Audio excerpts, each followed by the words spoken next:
Welcome back after the break. اور viewers, شو کے اس segment پہ ہم بات کرنے جا رہے ہیں. اس وقت ملک میں بہت ہی زیادہ اکنامک کرائسس ہم دیکھ رہے ہیں. انفلیشن کی وجہ سے لوگ بہت زیادہ پریشان ہیں، اور اسپیشلی اگر ہم حالیہ بجلی کے بلز میں دیکھیں تو بجلی کے بلز بہت زیادہ آئے، اور اب میرے خیال میں پورا پاکستان سراپا احتجاج ہے. جو سڑکوں پر نکل کے احتجاج نہیں کر سکتے، ڈیفینیٹلی وہ ویسے حکومت کو بہت برا بھلا کہہ رہے ہیں اپنے گھروں پہ بیٹھ کر یا جہاں پر بھی بیٹھے ہوتے ہیں. اور آج کل آپ جس بھی گیدرنگ میں چلے جائیں نا، امیر سے امیر تر بندہ بھی جو ہے وہ اس وقت مہنگائی کا رونا رو رہا ہے، یا وہ کہہ رہا ہے کہ پاکستان میں سروائیول بہت زیادہ مشکل ہوتا چلا جا رہا ہے. سو چیزوں کو آ کر کہیں پر بریک لگے گی یا نہیں لگے گی؟ معاشی بدحالی باہر نکلنے کے لیے کیا کوئی اسٹریٹجی ہو سکتی ہے؟ اس میں انتخابات کا کتنا کردار ہے؟ ہم جو انتخابات کا رونا رو رہے ہیں، یہ نہیں کہ انتخابات ہو جائے اور مہنگائی وہاں پر ہی رہے. سو چیزوں کو بہتری کی طرف لانے میں ہم کیا کر سکتے ہیں؟ کیا روڈ میپ ہو سکتا ہے؟ ڈسکشن کرنے کے لیے we are having an our show president Lahore chamber of commerce Kashif Anwar sahib اس وقت ہمارے ساتھ شو میں موجود ہیں. Kashif sahib, thank you so much for joining us in our show. سب سے پہلے جو بجلی کے جو حالیہ بلز ہیں، اس پہ عوام سراپا احتجاج ہے. لاہور چیمبر آف کامرس ساتھ دے رہا ہے یا نہیں؟ لاہور چیمبر بھی بالکل ساتھ دے رہا ہے، اور ہم بھی بالکل اپنی ڈومین میں رہتے ہوئے ہم بھی سراپا احتجاج ہیں. کیونکہ اگر بجلی اتنی مہنگی ہو جائے گی، اور ہمارا تعلق چونکہ ٹریڈ اینڈ انڈسٹری سے ہے، ہم انڈسٹری نہیں چلا سکیں گے، ہم کمرشل ایکٹیویٹیز نہیں کر سکیں گے، لوگ دکانوں کے بل نہیں ادا کر سکیں گے، ایک عام شہری اپنے گھر کا بل نہیں ادا کر سکے گا. ہم نے پرائم منسٹر صاحب کو بھی لیٹر لکھا ہے، ہم نے پریس ریلیز بھی دی ہے کہ اور ہم جو کر سکتے ہیں ہم نے وہ کیا ہے کہ اگر آپ نے اپنی بجلی کی پرائسز کو، اپنی پالیسیز کو چینج نہ کیا، آپ نے پلانز نہ دیے کہ آپ نے آگے کیا چلنا ہے، کیسے چلنا ہے، آپ نے امپورٹ کو کیسے کم کرنا ہے، آپ نے آلٹرنیٹ انرجی کی طرف کیسے جانا ہے، ہم اپنا ملک نہیں بچا سکیں گے. ہم جو یہ کہہ رہے ہیں کہ ہمیں اپنی ایکسپورٹس کو بڑھانا ہے، ہمیں اپنی امپورٹس کو کم کرنا ہے، ہمیں ریمیٹنسز چاہیے. آپ کے بچے تو یہ ملک چھوڑ کے جا رہے ہیں کہ یہاں اب رہ نہیں سکتے. تو ہمیں اب آنکھیں کھولنی ہوں گی، ہمیں دیکھنا ہوگا. اور میں آپ کے پروگرام میں مطالبہ کر رہا ہوں، میں چینلز پہ انٹرویوز دے رہا ہوں کہ پاکستان اس وقت ایمرجنسی میں ہے. ہمیں free units, free facilities across the board بند کرنی ہوں گی. ہمیں جو لائن لاسز ہیں اس پہ سوچنا ہوگا. ہمیں چوری جو بھی کر رہا ہے ہمیں اس کے خلاف سخت ایکشن لینا ہوگا. ہمیں بجلی کے بل 100% لینے ہوں گے. یہ کوئی مذاق نہیں ہے کہ میں چوری کروں اور میرا بل آپ پے کریں. میں چوری کروں اور اس کمی کو پورا کرنے کے لیے میرے حصے کا گناہ آپ کے سر ڈل جائے. تو میں کیٹیگریکلی کہتا ہوں، as a president Lahore chamber کہتا ہوں، ہمیں ایسے اقدامات کرنے ہوں گے. اگر ہم ایسے اقدامات نہیں کریں گے تو ہم پاکستان کو، میرے منہ میں خاک، ہم نہیں بچا سکیں گے.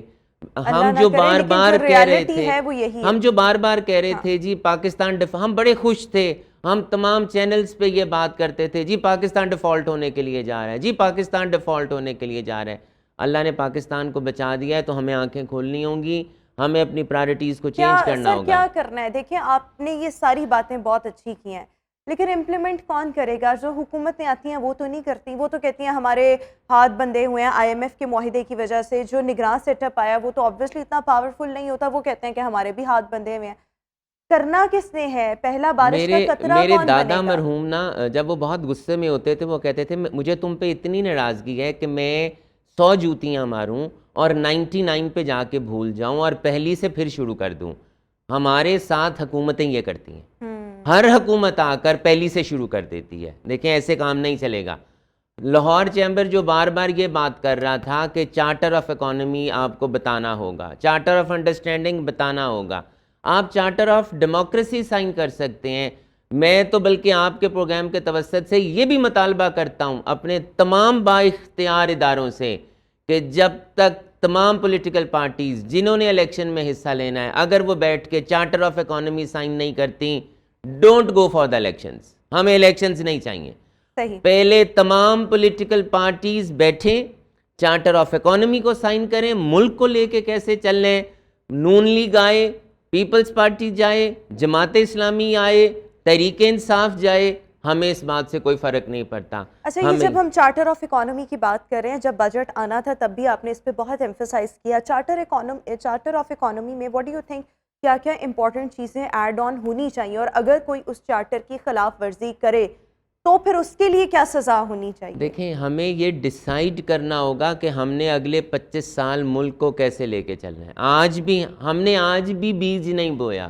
ہم نے, آپ جب مالی بیج بوجھتا ہے نا تو وہ پہلے گراؤنڈ کو ٹھیک کرتا ہے, وہ گوڈی کرتا ہے, پانی دیتا ہے, بیج بوتا ہے. ہم نے نہیں بویا. ہم نے کیا جانا ہے, فیول سے ہم نے چینج ہونا ہے. ہمارا جو کئی بلین ڈالرز کا پانی جو سمندر میں چلا جاتا ہے, کئی بلین ڈالرز کے وہ کھیتوں کو ساتھ لے جاتا ہے, کئی قیمتی جانیں وہ ساتھ لے جاتا ہے, کئی آپ کے جو گائیں بھینسیں اور یہ چیزیں ہیں وہ سب ساتھ بہا لے جاتا ہے. ہمیں ٹیکس کی پالیسی کو دیکھنا ہوگا کہ ہم نے ٹیکس کو کہاں لے کر جانا ہے. ہمیں اس بات کو بتانا ہوگا کہ ہم نے آلٹرنیٹ انرجی کو کہاں لے کر جانا ہے. ہمیں اس بات کو بتانا ہوگا کہ ہم نے ڈیمز بنانے ہیں کہ نہیں بنانے. ہمیں اس بات کو بتانا ہوگا کہ ہم نے اپنے سسٹم کو ڈاکومنٹ کرنا ہے یا نہیں کرنا. ہمیں اس بات کو بتانا ہوگا کہ کسی کے آنے یا نہ آنے سے, ہمیں یہ بتانا ہوگا کہ انڈسٹریلائزیشن کی طرف جانا ہوگا. کوئی آ رہا ہے, کوئی گورنمنٹ آ رہی ہے, کوئی گورنمنٹ جا رہی ہے, ہمیں اس سے فرق نہیں پڑتا. ہماری پالیسیز کو کنٹینیو کرنا چاہیے. ہماری تو پالیسیز ہی نہیں ہیں. میں پھر کہتا ہوں, تمام پولیٹیکل پارٹیز کو ایک پیج پہ بیٹھنا ہوگا. چلیں, میں کہہ دیتا ہوں, chief of the army staff بٹھائیں ان تمام پولیٹیکل پارٹیز کے لیڈرز کو کہ بھائی مجھے ملک بچانا ہے. دیکھیں, اس وقت چارٹر آف اکانومی کی جب آپ بات کرتے ہیں, what do you have in your mind when you talk about charter of economy, اور کون کون سی پالیسیز اس میں ہونی چاہیے, کیسے چلنا آپ کی اکانومی چلے گی تب تک نہیں جب تک ڈاکومنٹ نہیں ہوگا. سب سے پہلے ہمیں ٹیکس بیس کو بڑھانا ہوگا, ہمیں ڈاکومنٹیشن کی طرف جانا ہوگا. آپ جو بجلی کی یہ جو پرائسز بڑھ رہی ہیں بجلی کی, وہ ہم کیا کہتے ہیں, لائن لاسز, چوری روکنا ہوگا. اکراس دا بورڈ چاروں صوبوں کو ہر چیز کے پیسے دینے ہوں گے. چاروں صوبوں کو اپنے اختیارات کو واضح کرنا ہوگا. ہم ہر صوبے میں ہماری علیحدہ حکومت ہے, اور وہ اپنا اپنا قبلہ ہے سب کا, اپنے اپنے وہ کام کر رہے ہیں. عوام یہاں پر پس رہی ہے. ہمیں یہ بتانا ہوگا کہ ہم نے اگلے ڈیمز کون سے بنانے. آج بھی ہم نے کوئی واٹر ریزروائرز پہ کام شروع کیا ہے, آج بھی ہم نے کوئی ڈیمز پہ کام شروع کیا ہے, آج بھی وومن امپاورمنٹ پہ ہم نے کوئی کام شروع کیا ہے. آج بھی ہم نے یہ بتایا ہے کہ جناب کوئی چوری, جو دیکھیں پالیسیز کون بناتا ہے, میں پالیسی نہیں بناتا. لاہور چیمبر پہ الزام یہ لگتا ہے بجلی مہنگی ہو گئی, لاہور چیمبر رسپانسبل ہے. انفلیشن ہو گئی, لاہور چیمبر رسپانسبل ہے. انٹرسٹ ریٹ 22% پہ چلا گیا, لاہور چیمبر رسپانسبل ہے. سیلز ٹیکس 18+4 ہو گیا, لاہور چیمبر رسپانسبل ہے. I am not responsible. میرا کام ہے آواز اٹھانا. لاہور چیمبر اور لاہور چیمبر کا پریزیڈنٹ تب رسپانسبل ہے جب وہ آواز نہیں اٹھاتا. لاہور چیمبر اور لاہور چیمبر کا پریزیڈنٹ تب رسپانسبل ہے جب وہ اپنے ممبرز اور نان ممبرز, ایسے لوگ جو معیشت میں اپنا کردار عطا کر رہے ہیں, سیلریڈ ہیں, ٹریڈرز ہیں, مینوفیکچررز ہیں, انڈسٹریلسٹ ہیں, آپ کے امپورٹرز ہیں, ایکسپورٹرز ہیں, ان کی آواز نہیں اٹھائی جاتی. میں نے تو آواز اٹھانی ہے نا. میں نے تو کہا, اسحاق ڈاٹ صاحب نے جب بجٹ پیش کیا تو انہوں نے یہ کہا, میں کیا مانگ رہا تھا کہ ڈالرز کی ایمنیسٹی اناؤنس کر دیں, ایک جنرل ایمنیسٹی اناؤنس کر دیں. ہمیں ڈکلیریشن چاہیے, ہمیں ٹیکس چاہیے. اب آئی ایم ایف آپ کا آ کر یہ کہتا ہے کہ آپ نے ایمنیسٹی نہیں دینی, یہ تو اسٹیٹ کا کام ہے اس سے بات کرنا. آپ کو لگتا ہے کہ یہ جو چیزیں آپ پوائنٹ آؤٹ کر رہے ہیں, آپ پہلے بھی کرتے رہے ہیں, اس پہ کوئی کچھ ہوگا؟ چارٹر آف اکانومی کی آپ بات کرتے ہیں, آپ نے کون سا دروازہ کھٹکھٹایا جہاں پر جا کے مطلب یہ تمام سٹیک ہولڈرز بیٹھیں اور کچھ کریں؟ پریزیڈنٹ آف پاکستان سے میں نے بات کی, پرائم منسٹر آف پاکستان سے میں نے بات کی, فنانس منسٹر آف پاکستان سے میں نے بات کی, گورنرز آف پروونسز سے میں نے بات کی. What was their response? دیکھیں, وہ کہتے ہیں آپ ٹھیک کہہ رہے ہیں, وہ میری بات سنتے بھی ہیں. اب بات یہ ہے, ہم نے جو $150 بلین قرضہ پچھلی حکومتوں نے لیا ہوا ہے, اس کو ادا کیسے کرنا ہے. ہم پھنس تو یہاں پر آ کر گئے ہیں نا کہ ہم نے جو پیسہ پچھلی حکومتوں نے لیا, انہوں نے وہ کہاں لگایا.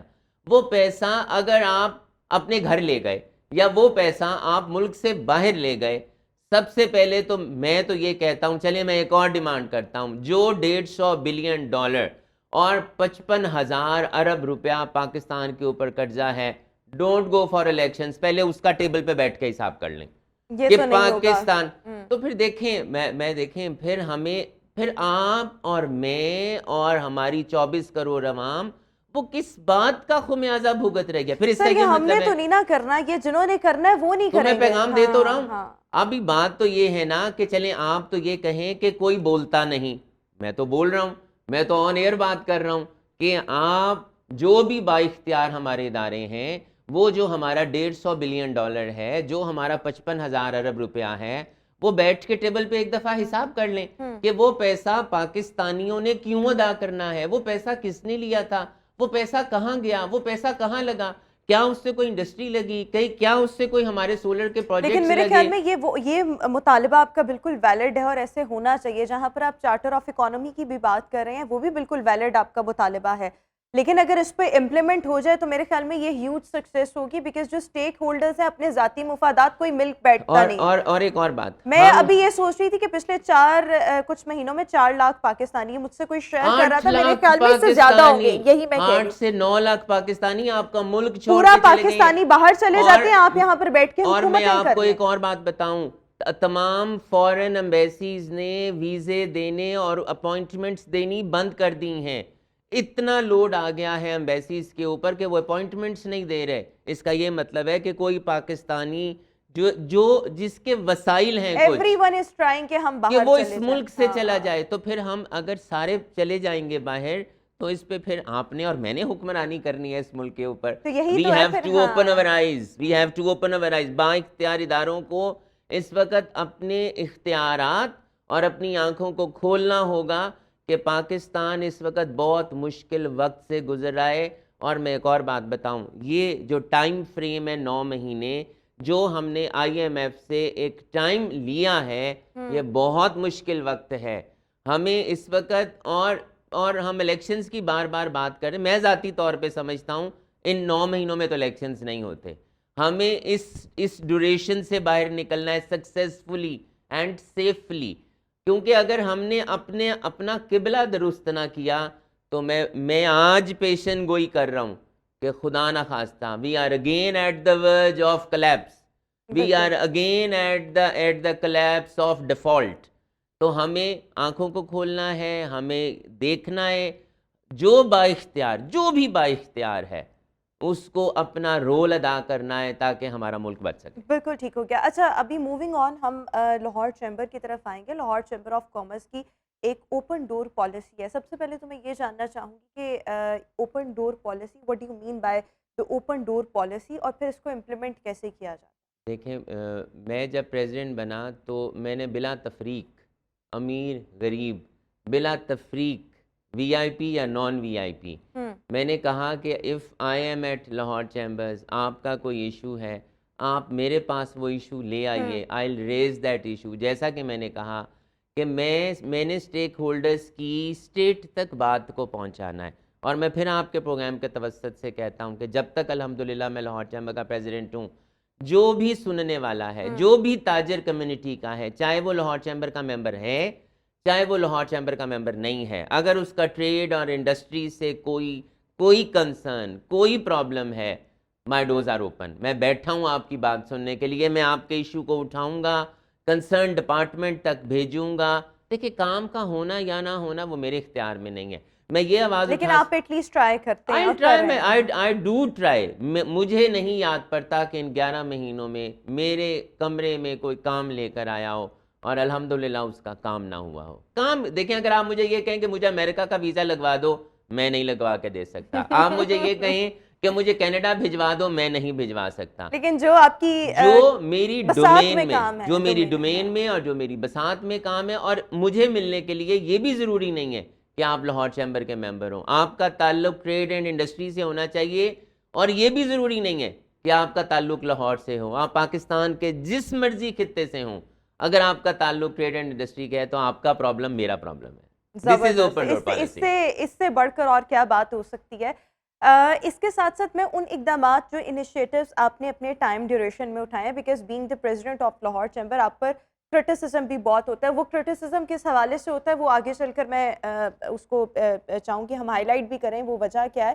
لیکن جو آپ نے ٹریڈرز سے لے کے ملازمین یا ملازمین سے لے کے ٹریڈرز کی بات کر لیں, جو انیشیٹوز آپ نے اپنے اس ٹائم ڈیوریشن میں لیے وہ کون کون سے ہیں, اور پھر ایک ہوتا ہے نا کہ آپ کو لوگوں کی طرف سے رسپانس آ رہا ہوتا ہے, وہ کیا رسپانس کیا ہے؟ دیکھیں الحمدللہ میں یہ سمجھتا ہوں کہ میں جس کرسی پہ بیٹھا ہوں نا, اس کا جواب میں نے روز حشر اللہ اور اس کے حبیب کو دینا ہے, میں نے یہاں کسی کو نہیں دینا. So I am answerable to them, ٹھیک ہے. اور میری جو اکاؤنٹیبلٹی ہے وہ روز حشر ہونی ہے. سو میں جواب دہ وہاں پر ہوں.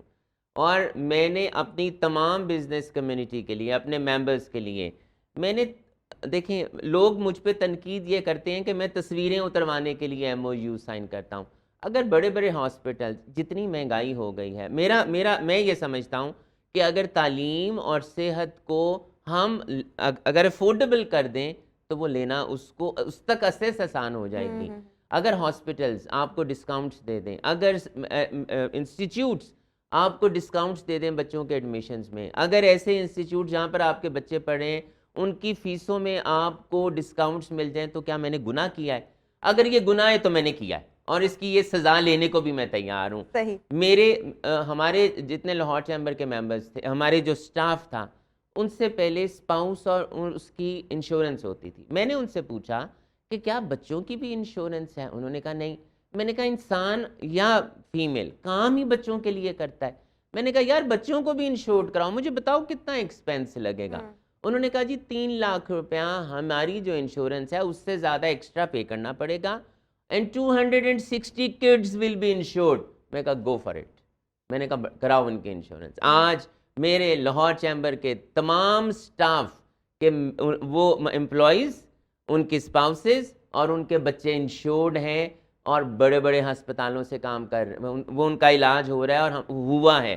میں تو سمجھتا ہوں اگر ایک بندے کا بھی علاج پراپر ہو گیا, مجھے اور کیا چاہیے. And what are the rest of the measures that you took? یہ تو بہت بڑی بات ہے نا. ٹھیک ہو گیا. پھر میں آپ کے چینل کے توسط سے تمام کاروباری حضرات کو کہتا ہوں, اگر آپ کسی یونیورسٹیز سے دیکھیں, اللہ کا اس سے بڑا کرم میرے اوپر کیا ہوگا کہ ہیلے کالج نے ہمارے لیے چیئر اناؤنس کر دی ہے.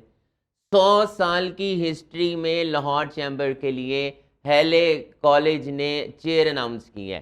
ہیلے کالج جتنے انسٹیٹیوٹس کے ساتھ یا یونیورسٹیز کے ساتھ ہم نے MOU سائن کیے ہیں, وہ کہتے ہیں آپ کی جو بزنس کمیونٹی ہے, اگر انہوں نے کوئی کام کروانا ہے, کوئی رپورٹس بنانی ہے, کوئی ریسرچز بنانی ہے, ہمیں بتائیں.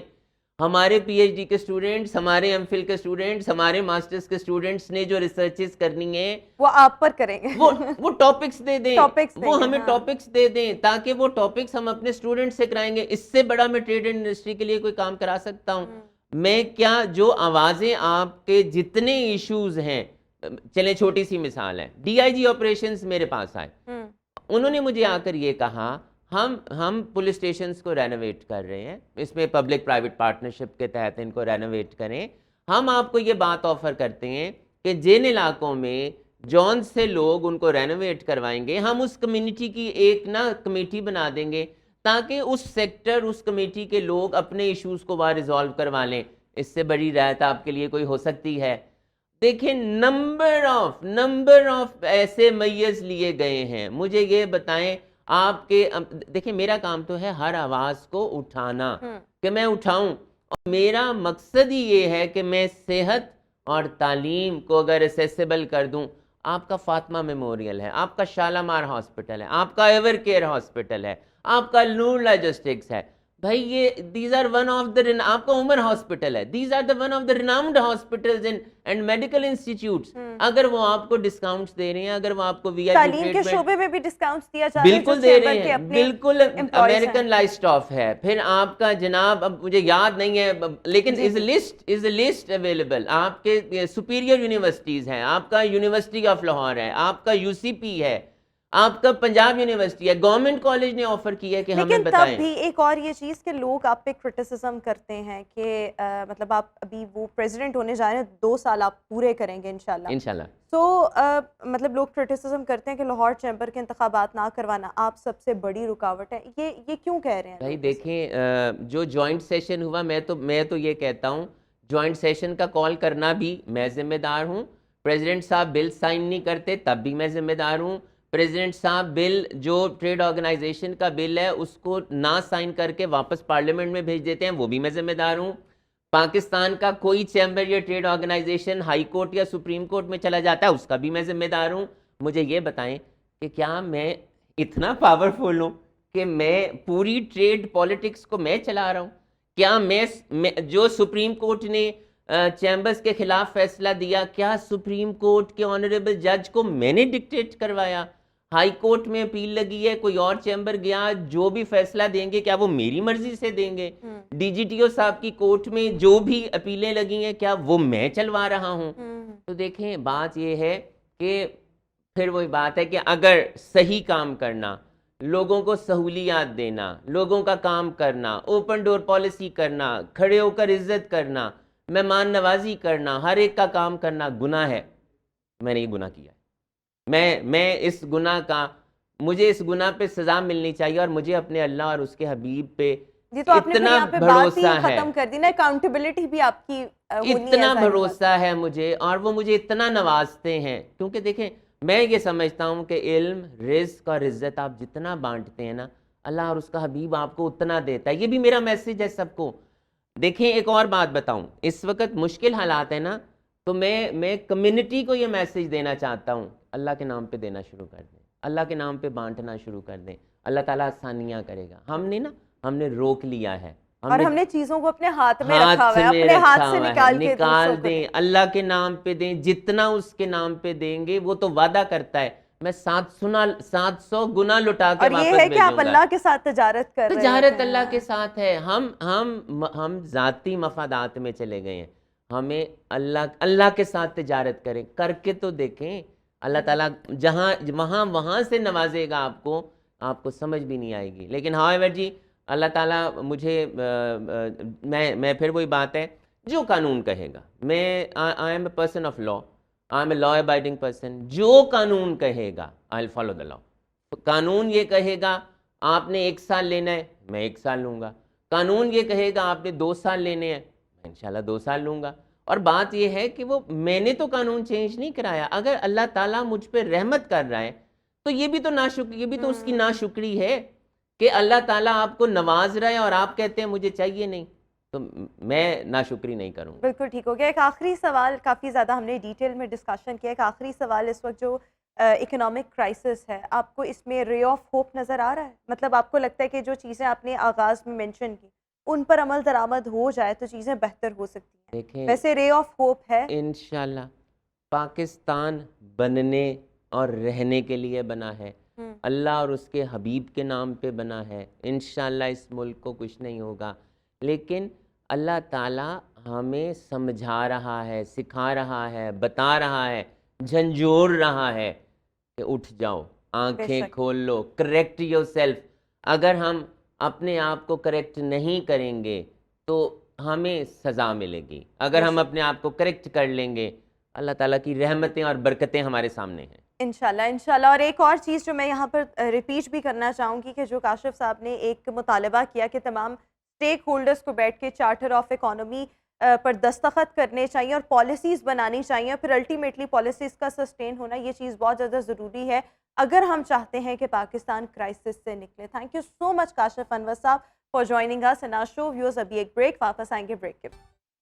Welcome back after the break. اور ویورز ابھی ہم بات کریں گے کھیل اور کرکٹ پر, اور پاکستان کے کرنٹ کرکٹ سیزن کی اگر ہم بات کریں تو پاکستان نے بڑے زبردست کرکٹ سیزن کا آغاز افغانستان کو وائٹ واش کر کے کیا, اور اسی پرفارمنس کے بعد اب ہر کھلاڑی کو 10 لاکھ روپے دینے کا اعلان کیا جا چکا ہے. دوسری طرف ایشیا کپ پر بھی آج ہم نے بات کرنی ہے. Asia cup obviously Pakistani team Multan پہنچ چکی ہے, اور 30 اگست کو قومی شاہینوں کا نیپال سے سامنا ہوگا. سو دونوں چیزوں کو بات کریں گے کہ جو پرفارمنس افغانستان کے ساتھ رہی اس پر بھی, اور ایشیا کپ میں پاکستان کی ٹیم کہاں پر سٹینڈ کر رہی ہے, لوپ ہولز کہاں پر ہیں, اور اچھی پرفارمنس کس جگہ پر دکھائی جا سکتی ہے, کس شعبے میں, اس کو بھی ڈسکس کریں گے. اور ہمارے ساتھ اس وقت ہمارے اسپورٹس اینالسٹ عمران مانی صاحب اس وقت شو میں موجود ہیں. عمران صاحب بہت شکریہ آپ کے وقت کا. سب سے پہلے تو افغانستان کے خلاف جو حالیہ سیریز کے دوران پاکستانی کرکٹ ٹیم نے بڑی آؤٹ اسٹینڈنگ پرفارمنس شو کی، اس پر آپ کیا کہنا چاہیں گے؟ یہ محنت کا نتیجہ تھی، لک نے ساتھ دیا یا کیا تھا؟ دیکھیں اوبویسلی کوئی بھی کامیابی جو ہوتی ہے اس کے پیچھے محنت کے بغیر کامیابی نہیں ملتی. جہاں تک لک کا فیکٹر ہوتا ہے نا، لک آپ کو ایک حد تک تو سپورٹ کرتی ہے، لیکن قسمت بھی اسی وقت بنتی ہے جب آپ محنت کرتے ہیں. جیسے کہا جاتا ہے کہ حرکت میں برکت والی بات ہے. تو پاکستان ٹیم نے مطلب اس سیریز میں اگر ہم دیکھیں تو بہت آؤٹ اسٹینڈنگ پرفارمنس پاکستان کی نظر آئی. پوری سیریز میں پاکستان نے ڈومینیٹ کیا، ماں سوائے اس کے کہ ایک دو فیزز تھے، چھوٹے چھوٹے فیزز تھے پرٹیکولر میچز میں. جیسے مثال کے طور پہ کہ ایک میچ میں افغانستان کے جو اوپنرز تھے انہوں نے بہت اچھا سٹینڈ دیا، اور اس کے علاوہ ایک میچ میں جو پہلا میچ تھا آئی گیس کہ اس میں پاکستان کی بیٹنگ لائن تھوڑی سی سلپ ہوئی. ادروائز اگر پوری سیریز دیکھتے ہیں تو پاکستان ٹیم نے مطلب آپ دیکھیں کہ آپ رزلٹ آپ کا جو ہے وہ بتا رہا ہے کہ آپ نے 3-0 سے یہ سیریز جیتی ہے. تو یعنی دیر از نو میچ کہ مطلب افغانستان کا کوئی مقابلہ نہیں تھا. گو کہ یہاں کی جو کنڈیشنز تھیں اگر ہم بات کریں تو بعض لوگ یہ بھی بات کریں کہ افغانستان کوئی بہت تگڑا حریف نہیں تھا، لیکن ان کو یہ نہیں بھولنا چاہیے کہ یہاں کی جو کنڈیشنز تھیں سری لنکا کی وہ اسپن فرینڈلی تھیں، اور سری لنکا کے جو اسپنرز ہیں بڑے کوالٹی اسپنرز ہیں. یہاں بات کیا ہے کہ پاکستان نے ان کو مینیج بہت اچھا کیا، ان کو بہت اچھے طریقے سے بڑے پازیٹیو وے میں ان کا آپ نے سامنا کیا. کہ مثال کے طور پہ جیسے آخری ون ڈے تھا، آخری ون ڈے پہ بات ہو رہی تھی کہ جب بابر اور رضوان کھیل رہے تھے تو بعض لوگ ہمارے یہ بات کر رہے تھے کہ بہت سلو کھیل رہے ہیں. تو وہاں پر میرا خیال ہے کہ ان کو کھیلنے کا آپ نے کیا ایسی وکٹس کے اوپر یہ ہوتا ہے کہ آپ جتنا زیادہ سٹے کرتے ہیں، جتنا زیادہ آپ کریز کے اوپر رہتے ہیں، آپ کے مارجنز آپ کے پاس مارجن بڑھتا چلا جاتا ہے. کیوں؟ آپ کی جب وکٹس ان ہینڈ ہوتی ہیں تو آپ کے پاس آخر میں جا کے اسٹرائک روٹیٹ کرنے کا یا چارج کرنے کا موقع ہوتا ہے. شروع میں جب آپ وکٹس دے دیتے ہیں اس کے بعد آپ کے پاس موقع نہیں رہتا. تو پاکستان نے مطلب اس کو بڑا اچھے طریقے سے مینیج کیا دونوں پاکستانی پلیئرز نے. تو نو ڈاؤٹ کہ پاکستان کے لیے ایک بڑا اچھا حوصلہ افزا پرفارمنس تھی. اور اس کا سب سے بڑا جو چیز سامنے آئی ہے وہ یہ ہے کہ اب آپ نے ایشیا کپ کھیلنا ہے یا ورلڈ کپ کھیلنا ہے، اس سے پہلے آپ کا ایک کمبینیشن کو بھی آپ نے دیکھ لیا، کمبینیشن ایک حد تک چیک ہو گیا. دین آپ کو جو میچ پریکٹس تھی وہ مل گئی، کیونکہ آپ نے جو مورال بھی تو ہائی ہوا ہوگا نا obviously کہ آپ کا مورال بھی ہائی ہوا ہے، آپ کے ایک حوصلے بلند ہوئے. دین ایک جو ٹیم پاکستان ٹیم کی جو کامیابیاں ہیں، جس طرح آپ اس وقت آپ کو پتا ہوگا یہ سیریز جیتنے کے بعد آپ ایک بار پھر ون ڈے میں ورلڈ نمبر 1 رینکنگ پہ آ گئے. جو سب سے بڑی اچیومنٹ اس سیریز کے بعد آپ کی ہے وہ ہے کہ آپ ورلڈ نمبر 1 پر آ گئے. تو ورلڈ نمبر 1 پہ آنا ایک یا دو سیریز کے نتیجے میں نہیں آتے، یہ چیز آپ کی کنسسٹنسی کو شو کرتی ہے. تو یہاں پر ایک چیز جو افغانستان کی سیریز سے ہوئی، ایک تو آپ کی رینکنگ بہتر ہوئی، دوسرا آپ کا ایک کمبینیشن اور کھلاڑی آپس میں ایک بار پھر سے جیل ہوئے، جو کہ آپ کے لیے آنے والے ایونٹس میں آپ کے لیے فائدہ مند ہوگی. زبردست. اچھا، اسی حوالے سے کہ نسیم شاہ کی پرفارمنس پر آپ کیا کہیں گے، اور ایک دو اور کھلاڑی جو آپ کو لگتا ہے کہ جنہوں نے جان مار دی اور وہ پوری سیریز میں آبویسلی وہ نمایاں نام ہے جن کی پرفارمنس کی وجہ سے ہی آبویسلی پاکستان نے یہ وائٹ واش کیا افغانستان کو؟ تو ایک تو نسیم شاہ ہیں، دوسرا نام دیکھیں اگر نسیم شاہ کی ہم بات کرتے ہیں، نو ڈاؤٹ کہ نسیم شاہ کی پرفارمنس بہت اچھی تھی. یا آپ اگر حارث رؤف کی پرفارمنس شاید مطلب آپ کے تینوں فاسٹ بالرز کی اگر آپ بات کریں، یہاں پر دیکھیں ایک چیز بڑی مزیدار یہ تھی کہ جس طرح یہ کنڈیشنز جو تھیں یہ اسپنرز کے لیے زیادہ وہ کہا جا رہا تھا کہ اسپنرز کے لیے زیادہ فرینڈلی، اور نو ڈاؤٹ کہ تھیں بھی، لیکن وہاں پر آپ کے فاسٹ بالرز نے بھی آپ کے فاسٹ بالرز نے بھی وکٹیں لیں، آپ کے اسپنرز نے بھی وکٹیں لیں. تو ایک اچھی چیز یعنی ایک پورا ایک ٹیم ورک نظر آیا. اگر آپ بات کریں چاہے بیٹنگ کی بات کریں چاہے بالنگ کی، اسپیشلی تو آپ کو حارث رؤف بھی آپ کو وکٹیں لیتے ہوئے نظر آئے. نسیم شاہ کا اسپیشلی جو ان کے لیے تو کہا جانے لگا ہے کہ افغانستان اسپیشل کہا جانے لگا ہے کہ وہ افغانستان کے خلاف دوسرے ان کی ایک ایسی پرفارمنس تھی کہ جو ایک امپیکٹ جس کا نظر آیا، یا جو کہ ایک ایسے سٹیج پہ تھی کہ جب میچ آپ کے ہاتھ سے نکل چکا تھا، اور وہ بھی اس شعبے میں کہ جو نسیم شاہ کا نہیں ہے، یعنی کہ وہ بولر ہے بٹ بیٹنگ سے انہوں نے وہاں پہ پرفارم کیا. تو نو ڈاؤٹ کہ وہ اس پہ خراج تحسین کے مستحق ہے. باقی اگر آپ بات کرتے ہیں امام کی پرفارمنس، ظاہر امام مین آف دی سیریز تھے، امام کی پرفارمنس بہت اچھی رہی اور ان کو ضرورت تھی اس پرفارمنس کی. تھوڑا سا لاسٹ انہوں نے تھوڑا سا اسٹرگل کیا تھا تو ان کو ضرورت تھی.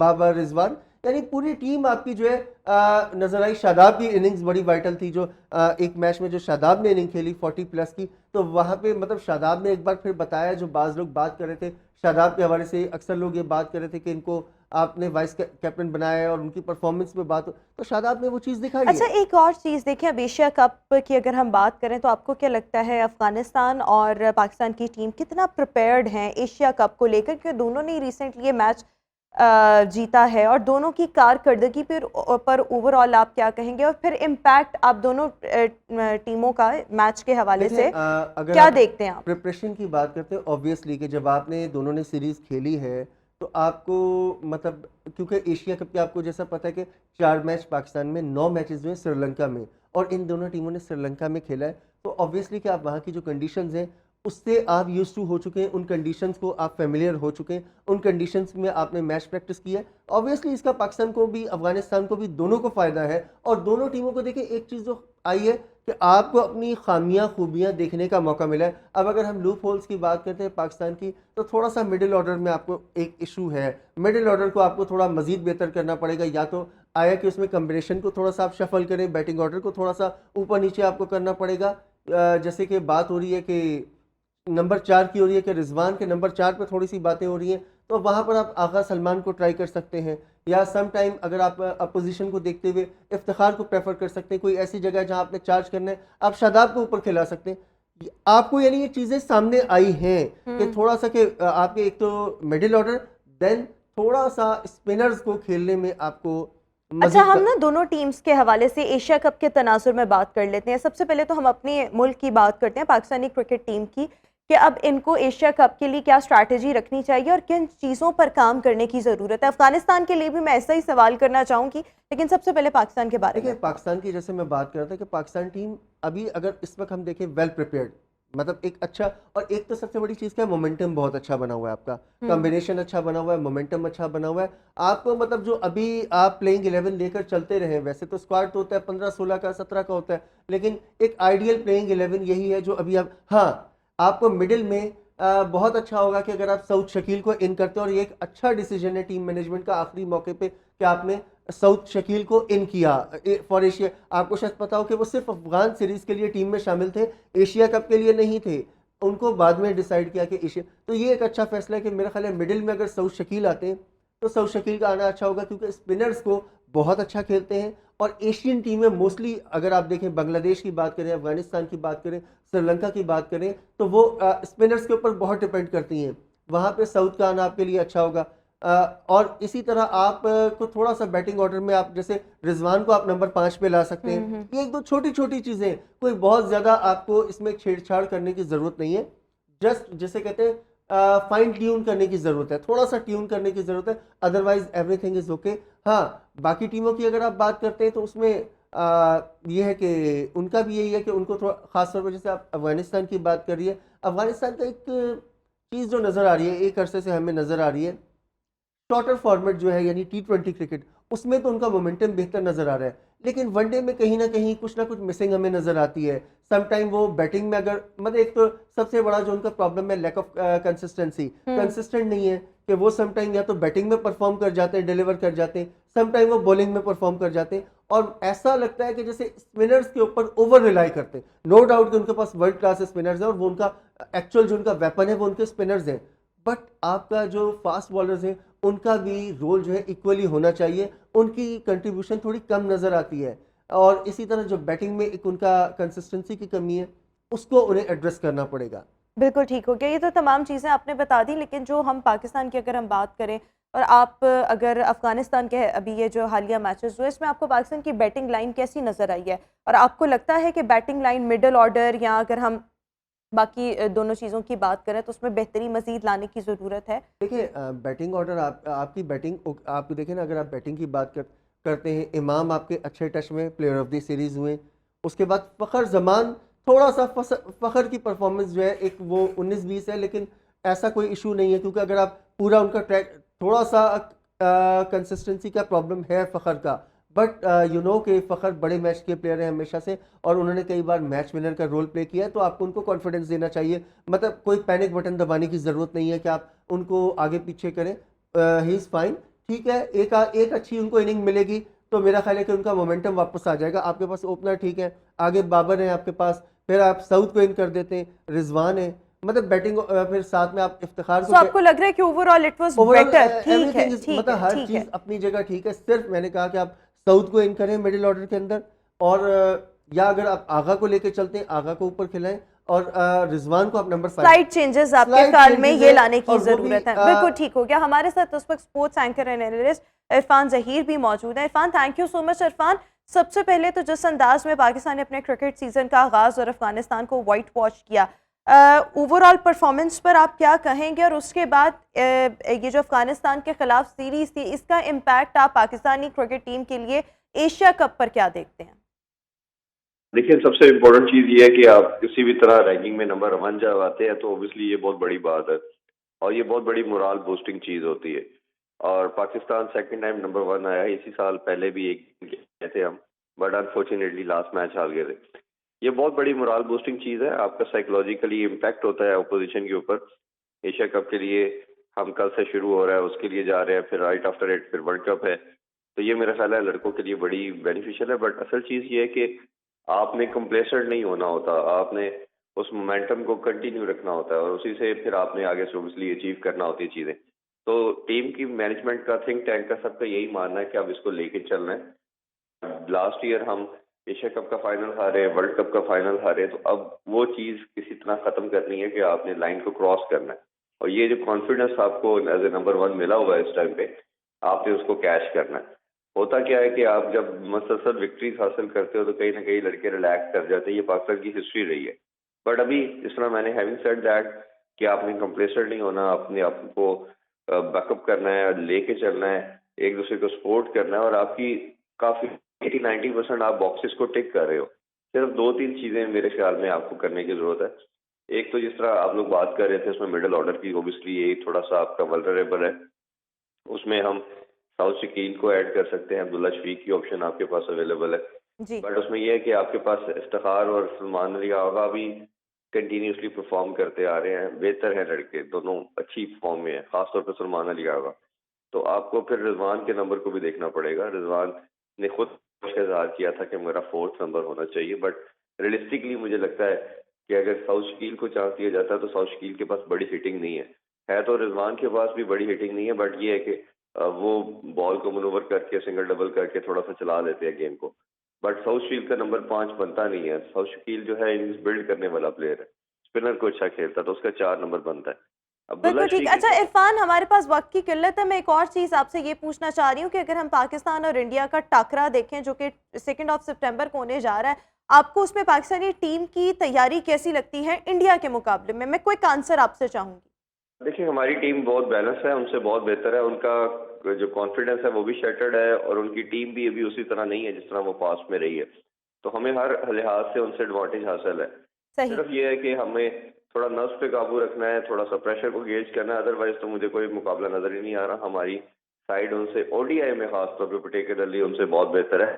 یس T20 اور ٹیسٹ میں ہم کہہ سکتے ہیں کہ بھارت اچھی کرکٹ کھیل رہا ہے، but as far as ODI concern ہماری ٹیم آئیڈیل سوٹ کرتی ہے یہ سب لحاظ سے. اور ہمارے لڑکوں نے ابھی ریسنٹلی 2-2.5 منتھ کا اسپین بھی سری لنکا میں اسپینڈ کیا ہوا ہے. صحیح. یہ ہمارے فیور میں جاتی ہے. تو میرا خیال ہے کہ پاکستان ڈیفینیٹلی تو آپ کو انڈیا کے مقابلے میں پاکستان کی ٹیم بہت زیادہ بیلنس نظر آتی ہے. تھینک یو سو مچ. عرفان ظہیر ہمارے ساتھ موجود تھے. عمران مانی صاحب آپ کی طرف آؤں گی. یہی سوال میں آپ سے پوچھوں گی کہ آپ کو بھارت کے مقابلے میں پاکستانی ٹیم کی پریپریشن کیسی نظر آتی ہے؟ ڈو یو تھنک آپ بھی اگری کرتے ہیں کہ بیلنسڈ ہے؟ پاکستان کی ٹیم زیادہ بیلنس ہے، اس کا مومنٹم زیادہ اچھا ہے اور اس وقت جو ردھم بنا ہوا ہے پاکستان کا وہ بہتر ہے. جس طرح نے بات کی کہ بھارتی ٹیم کا کانفیڈنس اس وقت شیٹرڈ ہے، بھارتی ٹیم اس مومنٹم میں نہیں ہے جو ایک بھارت کے پہلے ہمیں دکھائی دیتا ہے. اور ان کے پلیئرز کی فارم بھی اگر دیکھیں اور دوسری طرف پاکستانی پلیئرز کی فارم دیکھیں تو آپ کو واضح طور پہ فرق نظر آ رہا ہے. پاکستان کے تقریباً تمام پلیئرز، آپ کے چاہے بیٹرز کی بات کریں، چاہے بولرز کی بات کریں، اسپنرز کی بات کریں، سبھی ایک اچھے مومنٹم میں نظر آ رہے ہیں. تو میرا خیال ہے کہ پاکستان یعنی آپ کا خیال ہے کہ آپ ٹیم فیورٹ دکھائی دیتا ہے اور ایکسپیکٹڈ یہی ہے پریڈکشن. تو پھر مجھے ایسے لگتا ہے کہ پاکستانی میچ جیتے گا. کہ بارش کا جو ہے یہ ہے کہ اس دن بارش کی پریڈکشن ہے. تو پالے قلعے میں اگر بارش ہوتی ہے تو وہ کچھ میچ وہ تھوڑا سا میچ پہ اثر انداز ہو سکتی ہے. تھینک یو سو مچ. عمران مانی صاحب ہمارے ساتھ اس وقت شو کا حصہ تھے. ویوز اسی کے ساتھ ہی ہمارا آج کا شو اپنے اختتام کو پہنچا. انشاءاللہ آپ سے ملاقات کریں گے اپنے نیکسٹ پروگرام میں. اپنا بہت سا خیال رکھیے گا. مجھے دیجیے اجازت. اللہ حافظ.